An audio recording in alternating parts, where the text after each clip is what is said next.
जय हिंद प्यारे बच्चों। पिछले पाठ में हमने पढ़ा था कंस्ट्रक्शन, रचनाएं। आज हम पढ़ेंगे वृत्त से संबंधित क्षेत्रफल, एरियाज रिलेटेड टू सर्कल्स, जिसमें सेक्टर, सेगमेंट, रेडियस तथा सरकमफ्रेंस आएगा। बच्चों, पेरीमीटर ऑफ अ सर्कल और सरकमफ्रेंस ऑफ अ सर्कल, एक वृत्त के अनुदिश एक बार चलने में तय की गई दूरी वृत्त की परिमाप होती है, जिसे हम वृत्त की परिधि भी कहते हैं। बच्चों, परिधि 2πr होती है, जिसमें 2r व्यास होता है। अतः परिधि पाई इंटू व्यास भी होता है।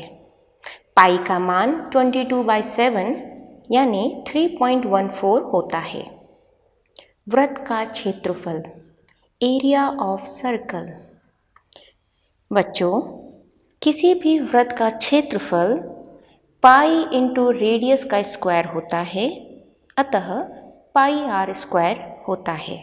वृत्त का त्रिज्य खंड, सेक्टर ऑफ अ सर्कल, एक वृत्तीय क्षेत्र का वह भाग जो दो त्रिज्याओं और संगत चाप से घिरा हुआ होता है, उस वृत्त का एक त्रिज्य खंड कहलाता है, जिसे हम सेक्टर कहते हैं। इसमें माइनर सेक्टर तथा मेजर सेक्टर होते हैं। माइनर सेक्टर यदि थीटा है, तब मेजर सेक्टर 360 माइनस थीटा होगा। बच्चों, length of sector arc and area of a sector, किसी भी त्रिज्य खंड के चाप की लंबाई θ/360 इंटू 2πr होती है। बच्चों, यदि हमें क्षेत्रफल ज्ञात करना हो किसी त्रिज्य खंड का, तब θ/360 इंटू πr² लेंगे। सेगमेंट ऑफ अ सर्कल, वृत्तखंड, वह भाग जो एक जीवा और संगत चाप के बीच में परिबद्ध होता है, वृत्तखंड कहलाता है।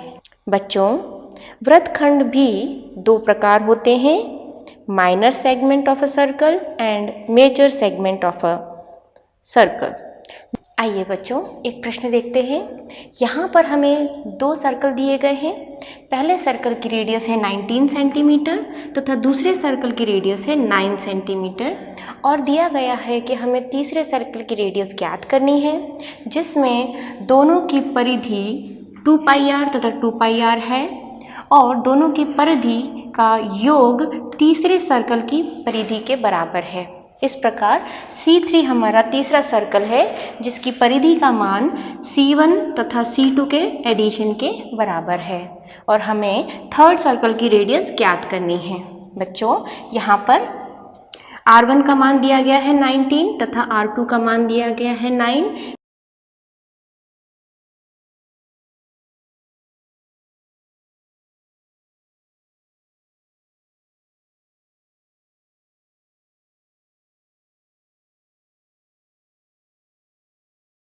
फर्स्ट एंड सेकंड को ऐड करने पर, by adding first and second, we get third circle circumference C3। So C3 equal to C1 plus C2।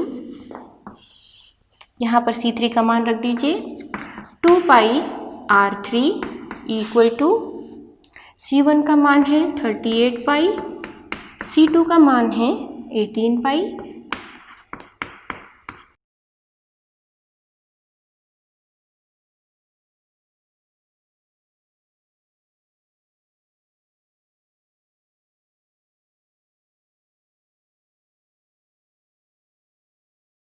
(28 centimetre. आइए बच्चों, अगला प्रश्न देखते हैं। यहाँ पर हमें एक घड़ी दी गई है, जिसमें मिनट हैंड है तथा हावर हैंड है, लेकिन 1 मिनट हैंड की रेडियस दी गई है 14 सेंटीमीटर, और हमें ज्ञात करना है इसका एरिया कवर्ड इन 5 मिनट। बच्चों, यदि 5 मिनट में मिनट हैंड इस तरीके से मूव करता है, तब ये एरिया आपको ज्ञात करना है। सर्कल का पूरा एरिया होता है पाई आर स्क्वायर। हमें पाई आर स्क्वायर का कुछ भाग ज्ञात करना है। यह भाग ज्ञात करने के लिए बच्चों आपको ये देखना है कि 1 रिवॉल्यूशन ऑफ मिनट हैंड कितना टाइम लगता है, 60 मिनट। मिनट हैंड को पूरा सर्कल लगाने में कितना टाइम लगेगा बच्चों, 60 मिनट्स। और 1 मिनट में कितने रिवॉल्यूशन होंगे, 1/60 रिवॉल्यूशन। इस प्रकार 5 मिनट्स में कितने होंगे बच्चों, 5 × 1/60, 5/60 रिवॉल्यूशन। बच्चों ये 5/60 हमें रिवॉल्यूशन का पार्ट ज्ञात हुआ है। दैट मीन्स 5/60 यदि हम पाई आर स्क्वायर का ज्ञात करेंगे तो हमें ये एरिया प्राप्त हो जाएगा। इस प्रकार 5/60 पाई आर स्क्वायर लिखेंगे।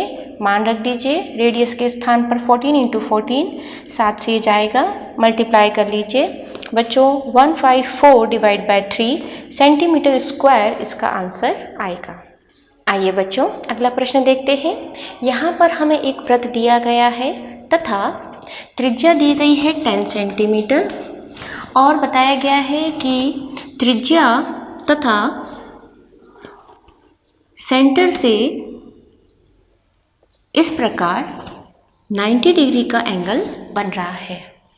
बच्चों 10 सेंटीमीटर का अपनी रेडियस है तथा यह कोण 90 डिग्री दिया गया है और हमें एरिया फाइंड आउट करना है। बच्चों सेगमेंट का फॉर्मूला होता है r² pi theta divide by 360 minus 1/2 sine theta. बच्चों मान रख दीजिए।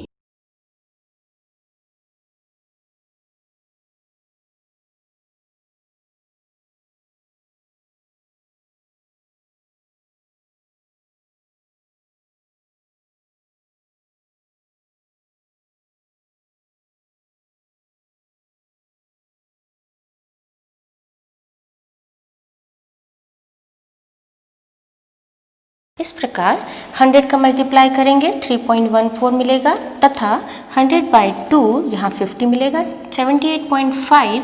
इसे आप कैलकुलेट कर लीजिए, -50 हमें मिलेगा 28.5 सेंटीमीटर स्क्वायर। यह माइनर सेगमेंट का क्षेत्रफल है। आइए बच्चों अगला प्रश्न देखते हैं। यहाँ पर हमें एक व्हील दिया गया है तथा व्हील का डायमीटर दिया गया है 80 सेंटीमीटर। स्पीड दी गई है हमें 66 किलोमीटर पर आवर और हमें फाइंड करना है number of revolutions in 10 minutes, 10 minute में लगाए गए चक्करों की संख्या।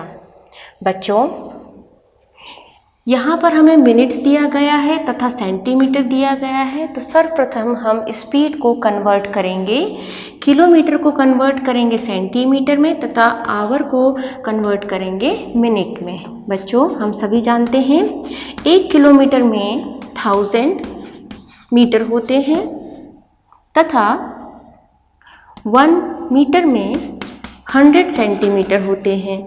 इस प्रकार 1 किलोमीटर में 1000 × 100 सेंटीमीटर होंगे। इस प्रकार किलोमीटर को हम सेंटीमीटर में कन्वर्ट कर रहे हैं तथा आवर को कन्वर्ट करेंगे मिनट में। बच्चों 1 आवर में 60 मिनट होते हैं। इस प्रकार स्पीड 66 किलोमीटर पर आवर को हम लिख सकते हैं 66 इंटू किलोमीटर के स्थान पर लिख दीजिए सेंटीमीटर डिवाइड बाय आवर के स्थान पर लिख दीजिए। इस प्रकार 66 किलोमीटर पर आवर हमारा सेंटीमीटर पर मिनट में कन्वर्ट हो रहा है। बच्चों मल्टीप्लाई कर दीजिए। बच्चों यह स्पीड दी गई है।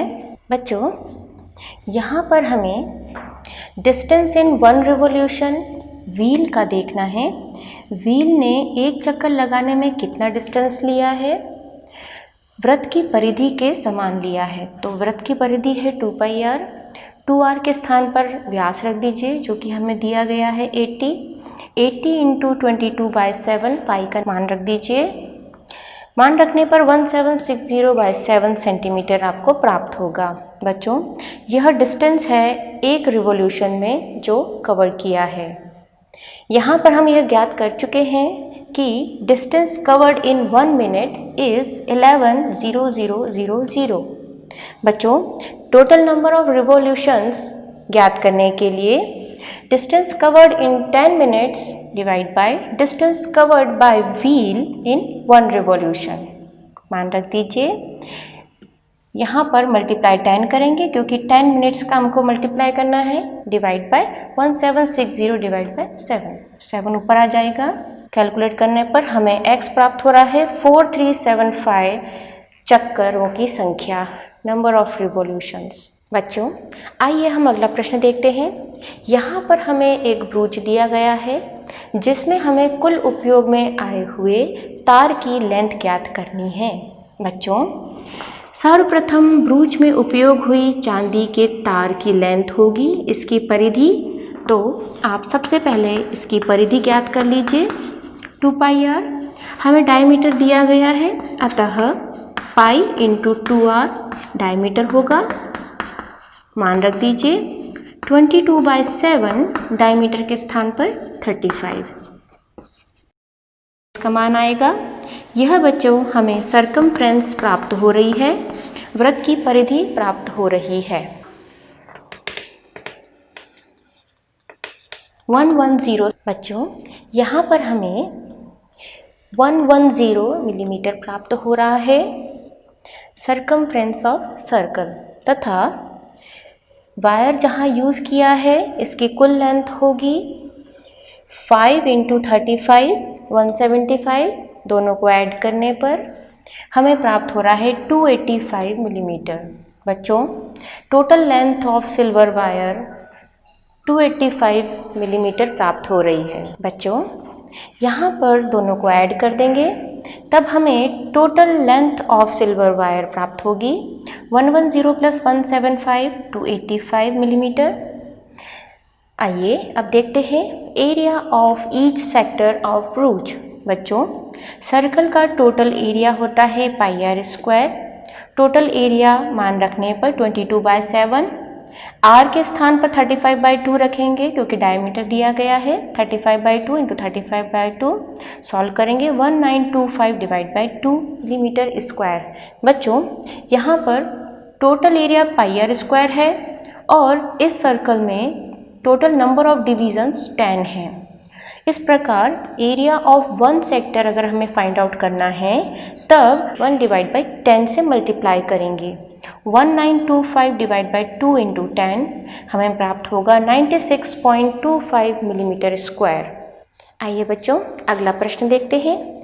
यहाँ पर हमें एक अम्ब्रेला दिया गया है तथा यह अम्ब्रेला 8 इक्वल पार्ट्स में डिवाइडेड है। अम्ब्रेला को यदि हम ऊपर से देखें तब यह इक्वल 8 पोर्शंस में डिवाइडेड है। यहाँ पर रेडियस दी गई है 45 सेंटीमीटर। किसी एक सेक्टर का आपको एरिया फाइंड आउट करना है। बच्चों, फॉर्मूला लगेगा θ/360 इंटू πr²। यहाँ पर हमें 360 डिग्री दिया गया है परंतु थीटा ज्ञात नहीं है। आइए देखते हैं कैसे इसे फाइंड आउट करेंगे। यह पूरा वृत्त 360 डिग्री एंगल बना रहा है सेंटर से और इसके टोटल नंबर ऑफ डिविजन्स 8 हैं। इस प्रकार यहाँ पर एंगल फाइंड आउट करने के लिए हम 360 डिवाइड बाय जो डिविजन्स हैं 8 इक्वल डिविजन्स उसे डिवाइड कर रहे हैं। हमारा वैल्यू आ रहा है 45 डिग्री। इस प्रकार हम ये कह सकते हैं कि दो वायर्स के बीच में जो एंगल बन रहा है वो 45 डिग्री का बन रहा है। मान रख दीजिए। मान रखने पर एरिया होगा 45 डिवाइड बाय 360 इंटू 22/7। आर का मान रख दीजिए 45 इंटू 45। बच्चों, इस प्रकार हमारा मान आ रहा है 22 इंटू 2025 डिवाइड बाई 56। कैलकुलेट करने पर 22275 डिवाइड बाई 28 सेंटीमीटर स्क्वायर। यह हमें एक सेक्टर का एरिया प्राप्त हुआ है। आइए बच्चों, अब अगला प्रश्न देखते हैं। यहाँ पर हमें दिया गया है कि ABCD एक स्क्वायर है तथा ABD व BPC सेमी सर्कल है। यदि हम उन्हें अक्ष पर घुमाकर जोड़ दें तब हमें एक वृत्त प्राप्त होगा जिसकी त्रिज्या 14/2 7 सेंटीमीटर प्राप्त हो रही है। बच्चों, कुल क्षेत्रफल πr² होगा। आइए अब देखते हैं शेडेड रीजन का क्षेत्रफल, जो कि वर्ग के क्षेत्रफल तथा वृत्त के क्षेत्रफल के सब्सट्रैक्शन के इक्वल होगा। बच्चों, वर्ग का क्षेत्रफल साइड स्क्वायर जिसका मान 196 सेंटीमीटर स्क्वायर प्राप्त हो रहा है तथा वृत्त का क्षेत्रफल πr² जिसका मान 154 सेंटीमीटर स्क्वायर प्राप्त हो रहा है। सब्सट्रैक्ट करने पर क्षेत्रफल 42 सेंटीमीटर स्क्वायर प्राप्त होगा। आइए बच्चों, अगला प्रश्न देखते हैं। यहाँ पर हमें एक सर्कल दिया गया है तथा डायमीटर दी गई है RQ व एक जीवा दी गई है PQ का मान दिया गया है 24 सेंटीमीटर, PR का मान दिया गया है 7 सेंटीमीटर और यह शेडेड एरिया का हमें क्षेत्रफल ज्ञात करना है। बच्चों, यहाँ पर यदि किसी सेमी सर्कल में कोई त्रिभुज बना हो तब उस त्रिभुज का कोण 90 डिग्री होता है। इस प्रकार यह कोण 90 डिग्री होगा। बच्चों, यहाँ पर एंगल RPQ 90 डिग्री बन रहा है। इस प्रकार हम यहाँ पर पाइथागोरस थ्योरम लगा रहे हैं। पाइथागोरस थ्योरम में परपेंडिकुलर स्क्वायर प्लस बेस का square is equal to hypotenuse का स्क्वायर। यहाँ पर मैक्सिमम हाइट जो है वो RQ है, इसका स्क्वायर होगा। मान रख दीजिए 7 square plus 24 square is equal to QR square. 49 plus 576 is equal to QR square. 24 का स्क्वायर यहाँ 576 लिया है, एडिशन करने पर हमें 625 प्राप्त हुआ है। बच्चों, स्क्वायर का यहाँ पर लाने पर रूट में कन्वर्ट हो जाएगा, सो QR इक्वल टू 25 सेंटीमीटर हमें प्राप्त हो रहा है। बच्चों, QR का मान डायमीटर है, डायमीटर डिवाइड बाई 2 करेंगे और रेडियस का मान ज्ञात करेंगे 25/2 सेंटीमीटर। बच्चों, यहाँ पर area of semi circle 1/2 of πr² लिया है क्योंकि किसी भी वृत्त का क्षेत्रफल πr² होता है। यदि हम आधा क्षेत्रफल ज्ञात करें सेमी सर्कल के लिए तब हमें 1/2 πr² करना पड़ता है। बच्चों, मान रख दीजिए, रेडियस की जगह 25/2, पाई की जगह 22/7, मान रखने पर हमें प्राप्त हो रहा है 6875 डिवाइड बाई 28 सेंटीमीटर स्क्वायर।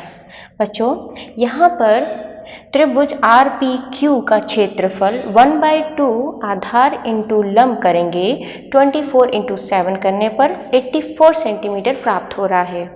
बच्चों, यदि हमें यह एरिया ज्ञात करना है तब हम क्या करेंगे, टोटल क्षेत्रफल में से इस त्रिभुज के क्षेत्रफल को सब्सट्रैक्ट कर देंगे जिससे हमें यह एरिया प्राप्त हो जाएगा। आइए देखते हैं। बच्चों, इस प्रकार area of shaded area will be equal to the area of semi circle minus area of RPQ। मान रख दीजिए 6875 डिवाइड बाई 28 माइनस 84, एलसीएम लेने पर 6875 माइनस 2352 डिवाइड बाई 28, सब्सट्रैक्ट करने पर 4523 divide by 28 centimetre square area of shaded area ज्ञात हो रहा है। आइए बच्चों, अगला प्रश्न देखते हैं। यहाँ पर हमें 2 एंसेंट्रिक सर्कल्स दिए गए हैं। स्मॉलर सर्कल की रेडियस 7 सेंटीमीटर दी गई है तथा बिगर सर्कल की रेडियस हमको 14 सेंटीमीटर दी गई है और हमें यह पूछा गया है कि हमें BDAC एरिया ज्ञात करना है। बच्चों, यदि हम बड़े सर्कल का क्षेत्रफल ज्ञात करें तथा उसमें से छोटे सर्कल का एरिया माइनस करें तब हमें रिंग का एरिया ज्ञात होता है। एरिया ऑफ AOC में से एरिया ऑफ BOD माइनस कर देंगे तब हमें एरिया ऑफ ABDC ज्ञात होगा। बच्चों, यहाँ पर एरिया ऑफ AOC एक सेक्टर है और एंगल हमें गिवन है 40 डिग्री। इस प्रकार 40 divide by 360 pi r square 22/7 पाई का मान रख देंगे and r square 14 into 14 centimetre bigger circle के लिए माइनस एरिया ऑफ BOD। पुनः यहाँ पर वही सूत्र लगेगा θ/360 इंटू पाई r स्क्वायर। पाई का मान रख दीजिए 22/7। इनर सर्कल के लिए रेडियस 7 दी गई है अतः 7 इंटू 7। बच्चों, यहाँ पर थोड़ा सा कैंसिल किया है, 1/9 आ रहा है। 1/9 22/7 तथा 7 इंटू 7 यहाँ से व 7 इंटू 7 यहाँ से हमने कॉमन लिया है। यहाँ बच रहा है 2 तथा 2 रख दीजिए। 2 इंटू 2 -1, 4 - 1 हमें 3 मिल रहा है। 7 यहाँ से कैंसिल हो रहा है, मल्टीप्लाई करने पर 154/9 आ रहा है, कैंसिल होगा। 154/3 सेंटीमीटर स्क्वायर हमें इस सेक्टर का एरिया प्राप्त हो रहा है। बच्चों, यहाँ पर यह बात ध्यान देने योग्य है, यदि प्रश्न में 2 एनसेंट्रिक सर्कल दिए गए हैं और हमें केवल रिंग का क्षेत्रफल पूछा गया है तब हम इनर सर्कल का एरिया निकालेंगे पाई r स्क्वायर तथा आउटर सर्कल का निकालेंगे पाई r स्क्वायर। आउटर सर्कल के एरिया में से इनर सर्कल का एरिया माइनस कर देंगे। पाई r square minus pi r square, यहाँ पर r आउटर सर्कल की रेडियस है तथा स्मॉल r इनर सर्कल की रेडियस है। पाई r square minus pi r square करने पर हमें रिंग का क्षेत्रफल ज्ञात हो जाएगा। इसी अभिधारणा के आधार पर हमने यहाँ पर सेक्टर फाइंड आउट किया है AOC का एरिया। सूत्र हमने लगाया है θ/360 इंटू पाई r स्क्वायर और इसमें से हमने BOD के सेक्टर को माइनस किया है। आइए बच्चों, अगला प्रश्न देखते हैं। यहाँ पर हमें एक घास का मैदान दिया गया है। घास का मैदान वर्गाकार है तथा मैदान के किसी एक कॉर्नर से रस्सी द्वारा किसी एक घोड़े को बांधा गया है। बच्चों, यहाँ पर यह रस्सी 5 सेंटीमीटर की दी गई है। रस्सी की मैक्सिमम लेंथ दी गई है 5 सेंटीमीटर। बच्चों, यदि यह आर्क यानी चाप किसी सर्कल का भाग है तब इस सर्कल के इस भाग का क्षेत्रफल हमें ज्ञात करना है। हमें यह ज्ञात करना है कि घोड़ा उस मैदान में कितने क्षेत्रफल की घास को खा सकता है। बच्चों, यहाँ पर इसी प्रश्न में 10 मीटर की घास 10 मीटर की रस्सी के लिए भी हमें वह क्षेत्रफल ज्ञात करना है तथा दोनों के बीच में अंतर भी ज्ञात करना है। आइए अब प्रश्न देखते हैं। यहाँ पर हमें प्रथम चरण में area of this sector will be equal to, बच्चों यहाँ पर यह एंगल 90 डिग्री दिया गया है अतः फॉर्मूला है θ/360 into pi r square. Theta के स्थान पर 90 रख दीजिए। 90 डिवाइड बाय 360 इंटू 22/7। बच्चों, रेडियस यहाँ पर 5 दी गई है क्योंकि रस्सी मैक्सिमम 5 सेंटीमीटर तक जा रही है। 5 का स्क्वायर कर लीजिए मान रखने पर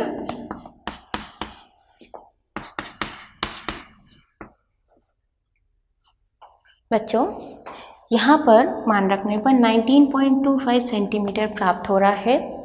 दूसरे कंडीशन में हमें दिया गया है कि यह रस्सी यदि 5 सेंटीमीटर से एक्सटेंड कर दी जाए और 10 सेंटीमीटर कर दी जाए तब घोड़ा कितनी ज़्यादा क्षेत्रफल को कवर कर सकता है। Area of this sector find out करने के लिए area of extended sector, again यही फॉर्मूला लगाएंगे। यहाँ पर भी एंगल 90 डिग्री है। 90 डिवाइड बाय 360, पाई का मान रख दीजिए 22/7। आर के स्थान पर यहाँ पर 10 आएगा, 10 का होल स्क्वायर। बच्चों कैलकुलेट कर लीजिए। बच्चों यहाँ पर 10 सेंटीमीटर रख दीजिए। मान रखने पर हमें प्राप्त हो रहा है 78.50। ज़्यादा में से कम को माइनस कर लेंगे। आउटर रिंग में से इनर सेक्टर को माइनस कर दीजिए। हमारे पास यह अतिरिक्त घास का मैदान प्राप्त हो जाएगा जिसमें घोड़ा अतिरिक्त घास ले सकता है। बच्चों आज हमने पढ़ा वृत्त की परिधि, वृत्त की त्रिज्या तथा त्रिज्यखंड व वृत्तखंड। आशा करते हैं आज का वीडियो आपने ध्यानपूर्वक समझा तथा पढ़ा होगा। आइए बच्चों गृह कार्य के लिए कुछ प्रश्न नोट करिए। जय हिंद।